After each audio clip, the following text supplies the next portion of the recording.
Welcome back to channel Progressive Football. Ya, Persija pesta gol saat melawan PSBS Biak dengan skor 3-1. Di video kali ini gue akan membahas pertandingan yang sangat seru ini, bagaimana proses terjadinya gol dan analisa pertandingan, analisa taktik di permainan ini, di pertandingan ini.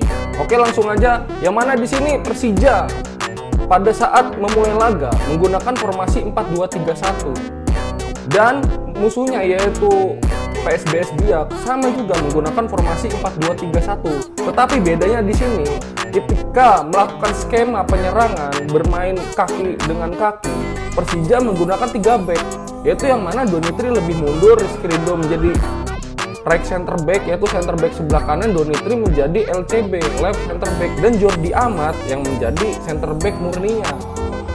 Ketika melakukan penyerangan, Rizky Ridho lebih sering membantu para pemain penyerangnya Persija.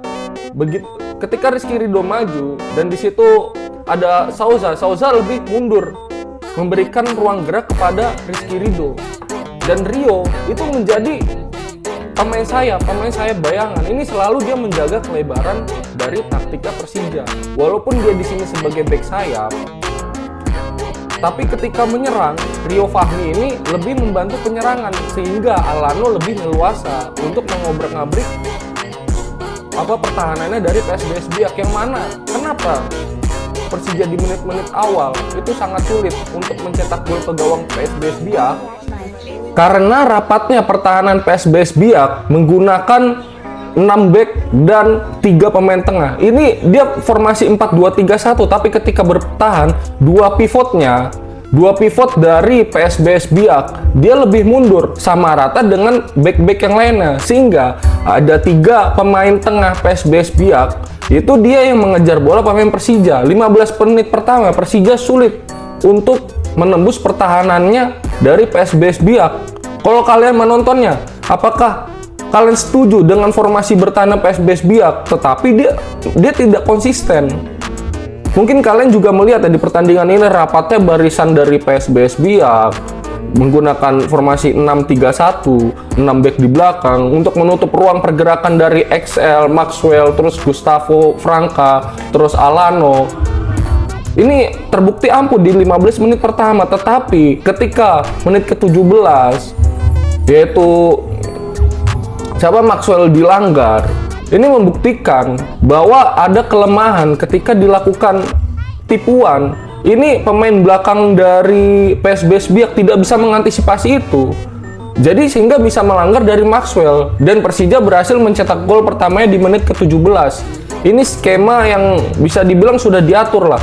Maxwell mendapatkan umpan dari Fabio, terus melakukan tipuan sedikit dan akhirnya dilanggar oleh back PSBS Biak. Ini pasti sudah diatur bagaimana proses terjadi gol. Yang mana di sini Maxwell sangat berdiri bebas tanpa pengawalan. Padahal backnya PSBS Biak itu ada 6 ketika bertahan, kadang 6, kadang 5. Tapi ketika itu dia terlalu fokus kepada pemain Persija yang memegang bola, dan ketika terlalu fokus kepada pemain Persija yang memegang bola, dia terlalu fokus kepada Alano, Gustavo, Excel, dan terbukti yang mana terlalu fokus menjaga Excel, yang sehingga Maxwell ini terlepas tanpa pengawalan. Itu sangat berbahaya. PSBS Biak berhasil menyamakan kedudukannya di menit ke-40 lewat flashing yang dilakukan oleh Pablo. Ini bagaimana kok bisa PSBS Biak menciptakan gol penyama kedudukan di menit ke-40?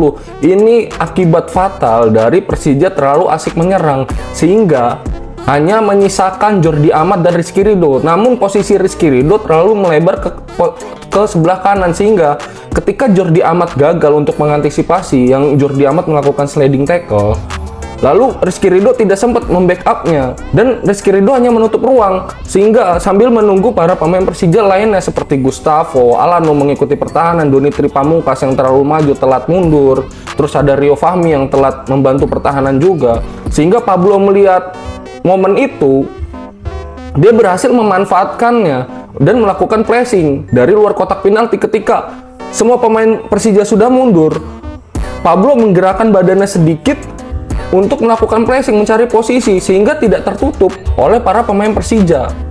Dan ini apa yang dilakukan oleh pelatih PSBS Biak, yaitu hanya menyisakan Pablo di mana lini serang, yang mana ketika bertahan PSBS Biak menggunakan formasi itu 6-3-1 dan menyisakan Pablo. Kenapa menyisakan Pablo? Karena yang lain fokus bertahan, karena pemain Persija hampir 10 pemain berada di daerah penyerangannya, di daerah pertahanannya PSBS Biak.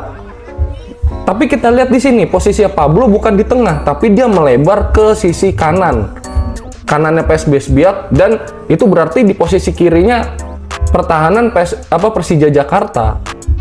Di situ memanfaatkan hanya ada Jordi Amat, Rizky Ridho di sebelah kanan. Di sini masih tertutup, bisa dibantu oleh Gustavo juga.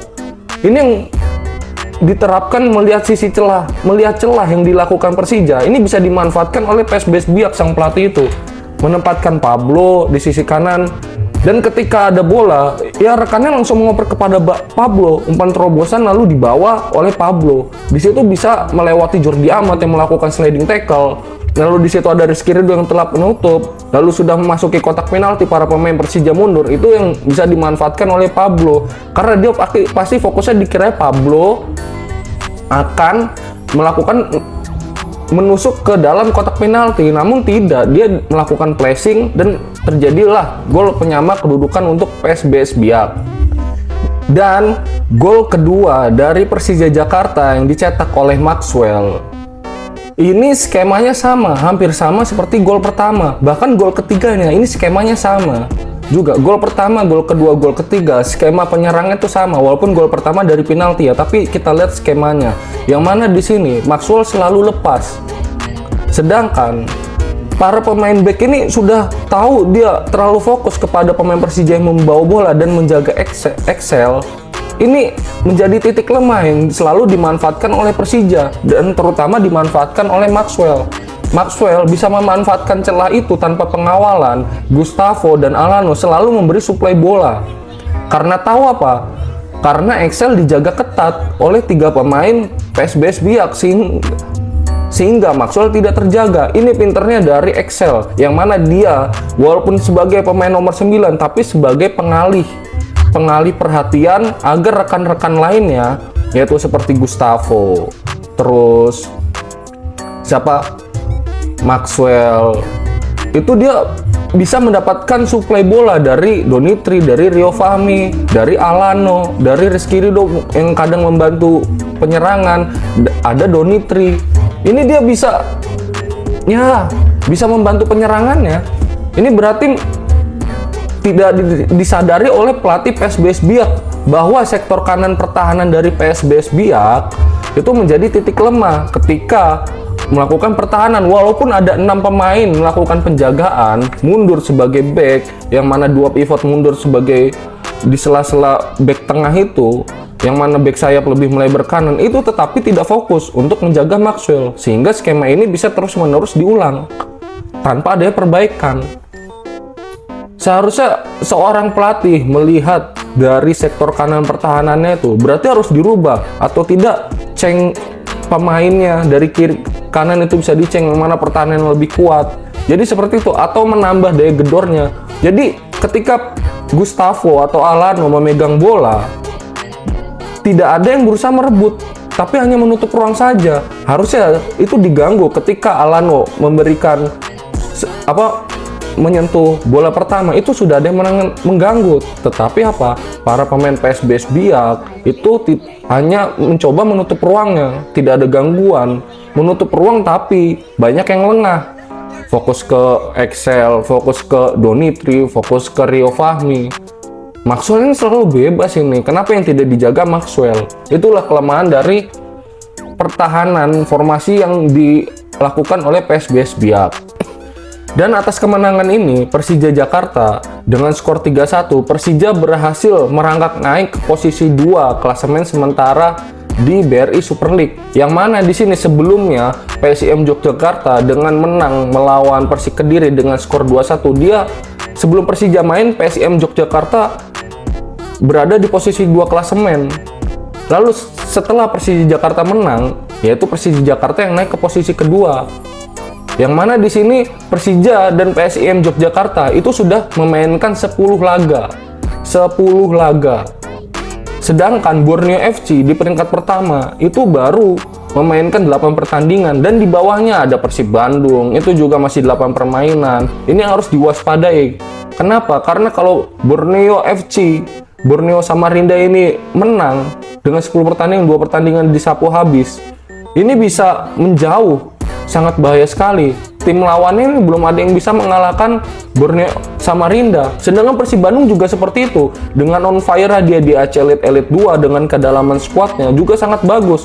Jadi ini PSM Yogyakarta juga mempunyai pelatih dengan pemahaman taktik yang bagus. Pemainnya juga bisa memahami taktik dari pelatihnya PSIM. Ini membuat klub debutan PSM Yogyakarta menjadi superior, itu dengan pemahaman taktik dari pemain yang paham taktik akan pelatihnya, yaitu membuat tim menjadi kompak, solid. Mau memainkan permainan penyerangan atau bermain bertahan sangat solid. Jadi seperti itu. Dan gua harap Persija terus konsisten ya di laga-laga kedepannya nanti, agar kalau bisa merebut posisi di peringkat 1 dan tetap bersaing di papan atas BRI Super League. Karena dengan kedalaman skuadnya, ini yang gue lihat di musim ini, kedalaman skuad Borneo Samarinda, Persija Jakarta, PSM Yogyakarta, Persib Bandung, ini sangat bagus. Persita Tangerang, bekas pelatih Persija itu, dengan skuad yang tidak begitu dalam ya, maksudnya banyak timpalnya di setiap posisi di Persita Tangerang, tetapi dengan kemampuan taktik dari pelatih dia bisa bersaing di 5 besarnya BRI Super League. Dan ini menjadi pembuktian ya, dengan perubahannya kuota pemain asing yang bermain di starting 11, ini membuat peningkatan di BRI Super League ini, kompetisi ini lebih menarik.